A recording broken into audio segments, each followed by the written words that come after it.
Welcome Beyond the Gate Shade Squad and all our new viewers. It's your girl Treese, and I'm here to give you the recap of Beyond the Gate Season 1, Episode 26.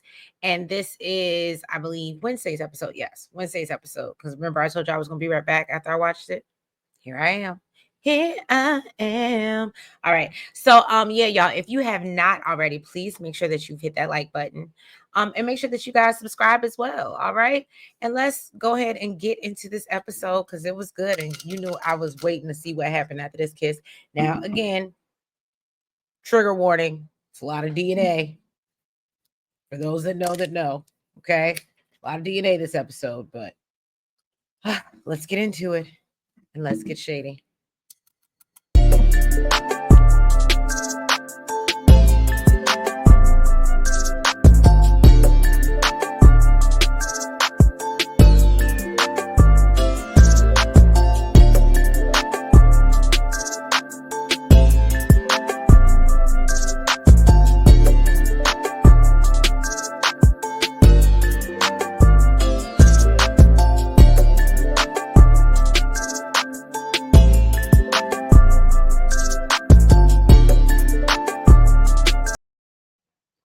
Okay, so last episode we saw Bill and Danny share a kiss. They had a moment. They were reminisce on the love we had. That's what they was doing. Okay. However, Bill pushes Danny away and tells her no. Okay. And Danny was like, "Look, we both got swept up." And Bill says, "No, no, no, you did. And stop saying we." And y'all got to remember, Bill is the one married. So yeah, he don't want to take the responsibility because yeah, he's the one married, okay? Not Danny anymore. So he tells her that he did not consent to the kiss and that he should have shown off his shiny wedding ring. And then he asked him, "Who were you trying to convince? Because I was here when it happened. And yeah, you were definitely involved." So Bill tells Danny there's no future for the two of them. He says that, it's unalived and it's in the past. And so Danny asked him, "Well, what are you here for? What do you want from me?" So he tells her that, it's not for him, it's actually for Haley.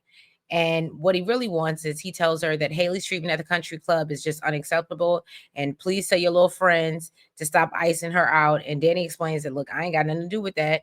And tells him she wishes he could see what he looks like running around with his child bride. And I said, again, if it's one thing these Hamilton ladies know how to do, and actually I should just say Dupree women, they know how to read. Okay.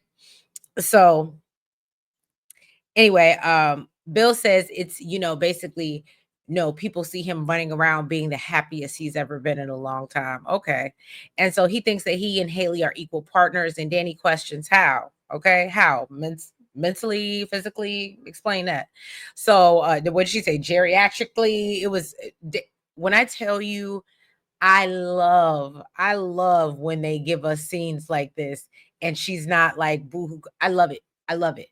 Um, so then basically she asked him if he plans to tell his new bride um that he kissed her. And of course, Bill is never going to want to admit to actually kissing her.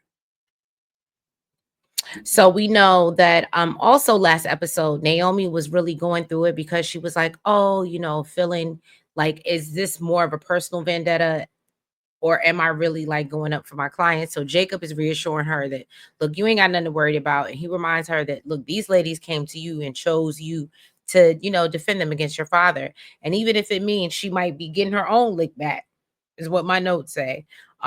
He says that he's learning to recalibrate how he operates in his head, since he may have a potentially crooked partner, right?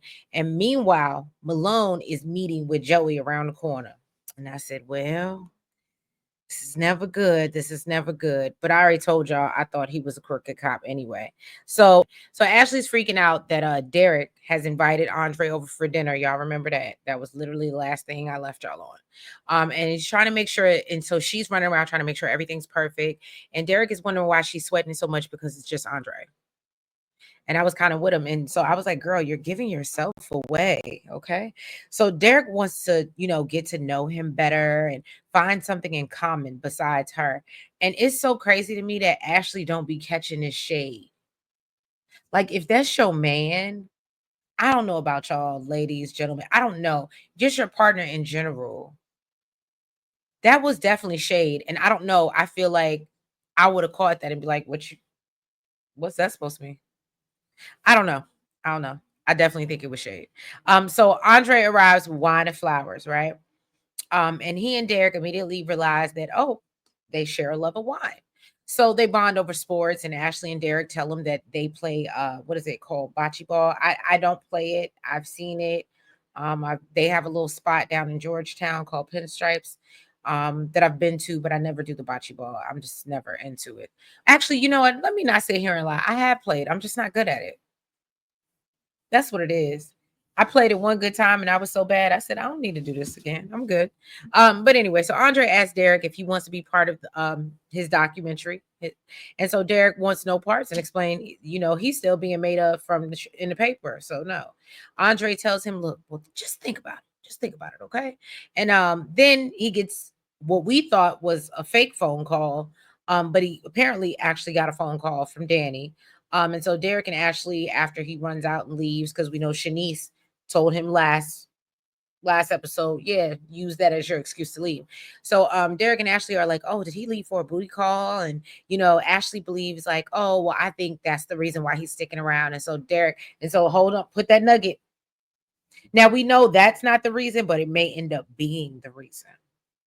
Okay. Put that nugget in your basket. Put the nugget in your basket. Okay. And so Derek lets him know that whoever was on the other end, he's not serious about. And so Ashley suggests setting him up with someone so they can try to double, triple date. So Ashley's still trying to convince Derek to do the interview and tells him, it's what Andre needs. And I was like, no, it doesn't. No, it doesn't. And I'm for once, I'm in agreement with Derek. Okay. So Anita comes down with a folder full of letters that they plan to donate to the Banneker Library. Anita talks about how Vernon's speech really, I guess he just had given a speech, and it was really resonating with, I guess, a lot of the students there. And so she tells him he's an inspiration to the younger generation, and he hasn't had one mark his whole career. And I really think they only gave us the scene to literally let us know that. But then they scurry off and they go down to Offrey Jeans, their favorite little, or no, they went to Uptown actually. To get jiggy with it and go out for a little dinner. Okay. Haley comes by the office to see Caroline. Caroline lets Haley know that Bill isn't there. Oh, she had come by with food from Offrey Jeans. And if I'm not mistaken, I felt like they agreed. No, they had agreed to do dinner at the country club. I feel like. Anyway, Haley assumes he would have been working on his other cases now that, the name Naomi suit has been dropped. And so Caroline delivers the news that no, sweetheart, that's not true. So Haley accuses Naomi of, being vindictive, and she's blinded by the interests of her clients. And then Haley asks Caroline again, where's Bill? Caroline tells her, I'm not at liberty to say. And when I tell you the look that Haley gave her, like, and I said, oh, you thought she was your friend? Now, granted, she ended up telling her, but still. Whoo, Jesus. So anyway, I get it. It's her job. Anyway. So Haley insists on knowing where her husband is. So Caroline says that Bill didn't say much or mention why he was going to Danny's. So Haley thinks, well, I have an idea. And Caroline tells her, look, just don't speculate. She suggests maybe he went to go just talk about the case with, asking Naomi to drop the case.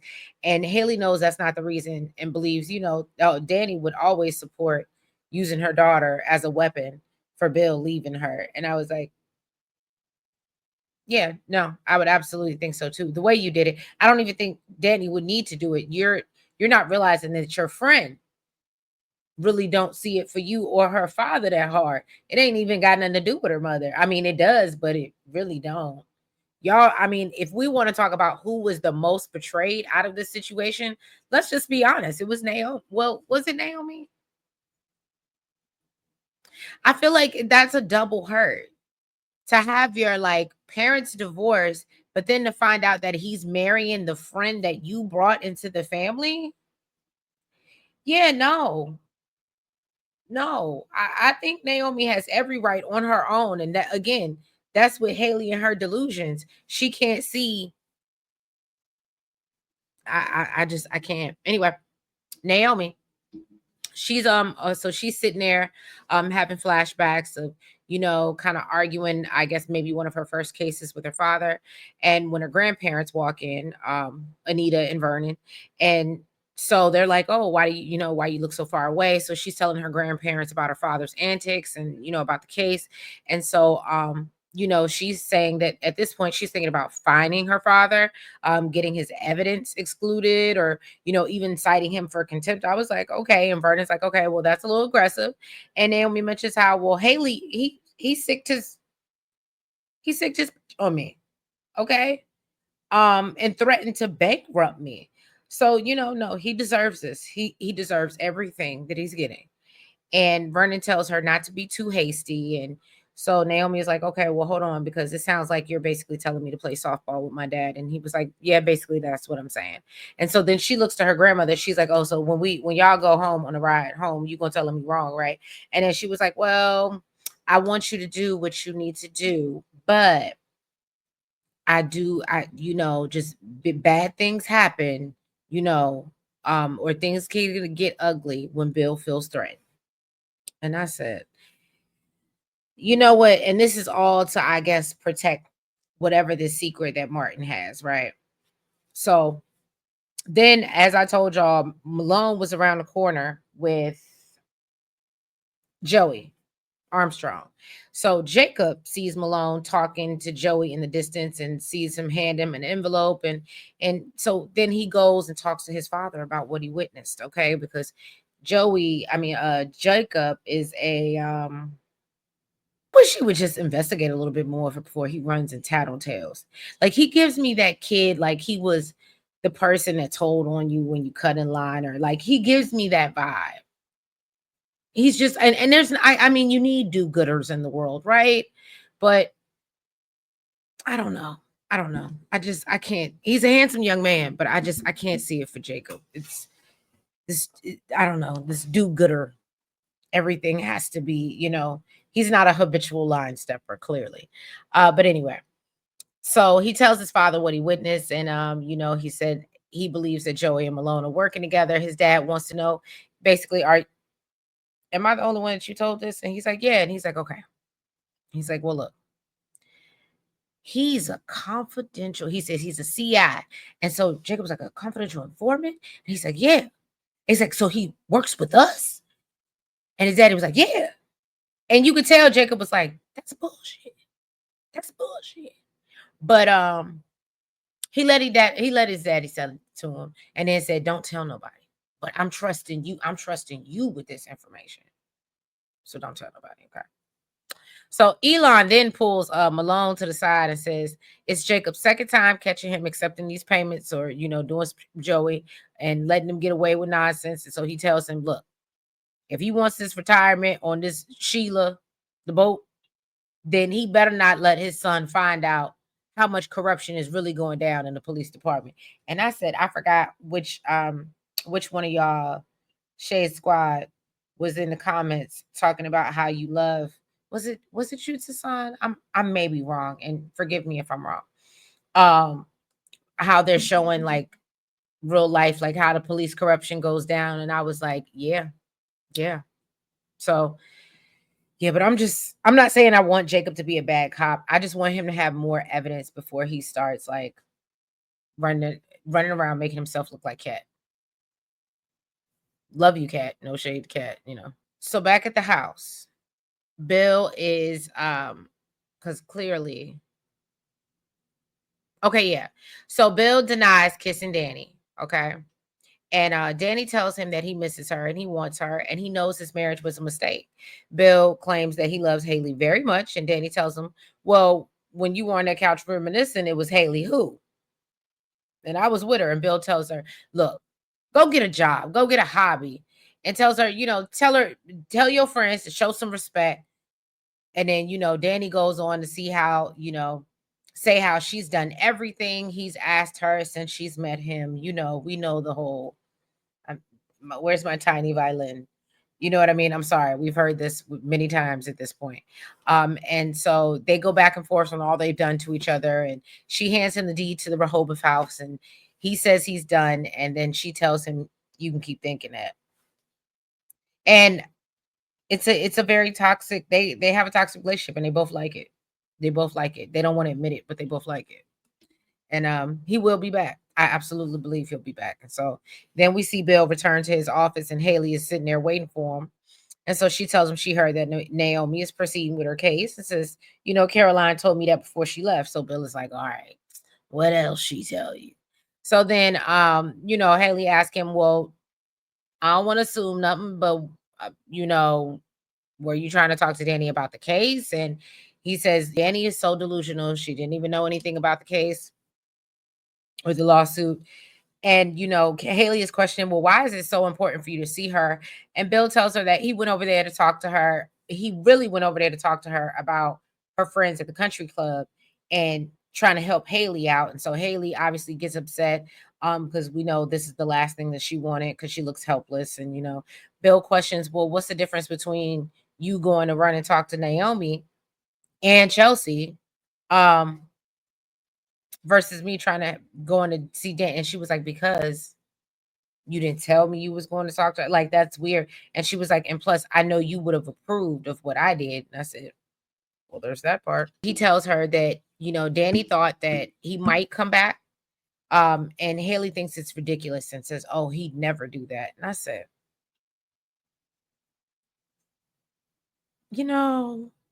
ignorance is bliss, right? So Bill tells Haley that he refused and Danny was in tears, but she finally believed him. And so Haley questions why she would believe him this time. And he tells Haley that she's everything he wants. And he tells her he wouldn't do anything to jeopardize their relationship. I bet you won't. We see Andre actually ends up at Danny's house. So that's who called him. And Danny says that although she likes her moments with Andre, she knows he's going back to the other side of the world. So plus he's Nicole's and Ted's nephew. So there's an expiration date on what they're doing. Okay. He tells them to enjoy the moment and reminds her he'll be around longer than she thinks for this PBS documentary or whatever it's for. Okay. So Danny tells Andre about Bill coming over and how she was hopeful that he wanted a second chance. Andre questions, like, why are you wasting your time? Because obviously she deserves better. And she tells Andre she wants him to help her forget Bill, and tells her the best way to get over someone is to get under someone. I said, yeah. I love Andre. I love Andre. Look, you even got my little, I like me some Andre. Danny asked Andre what she is helping him forget, right? And so he tells her that it's all about her, and he's not trying to forget anything. And Danny tells him she could never forgive Bill for what he did, no matter what he did. And we all know that's bull. He don't believe her either. But she asked him for another dose of distraction, and Andre is happy to provide morning, noon, and night. So clearly this is going to become a regular thing. And I ain't even going to hold y'all, Shade Squad. I'm actually happy to see it happen. I'm tired of seeing her pining over. Like I said, I'm team Danny Andre. So even though it's a little lines is a little close, but if you've watched Our Family or Fiance, we've actually seen like second, third cousins get married. So who are we to tell them? Okay. In the soap opera world, that don't matter. Okay. After the first marriage, second marriage, it don't count. Whatever. I don't know. We've seen worse. Okay. That's all I'm gonna say. So if y'all haven't already, please make sure that y'all hit that like button. Make sure that you guys comment. Make sure you subscribe. And make sure you hit the notification bell. And make sure you're following us on all the platforms. That's Blue Sky, TikTok, IG, and the Facebook. And yeah, y'all, I really appreciate y'all. And drop down in the comments. Let me know what you thought about this episode. But they haven't failed us yet. I mean, a little too much that Derek and Ashley, but I'll swap out Derek and Ashley for Vanessa and Joey scenes. So, and Doug's scenes. So, I guess you got to take the good with the bad, right? All right. So yeah, y'all, I'll catch y'all tomorrow for episode 27 of Beyond the Gates. Y'all have a good night. Or I should say good day, because by the time this comes out, y'all will be getting up in the morning. Have a great day. Bye-bye.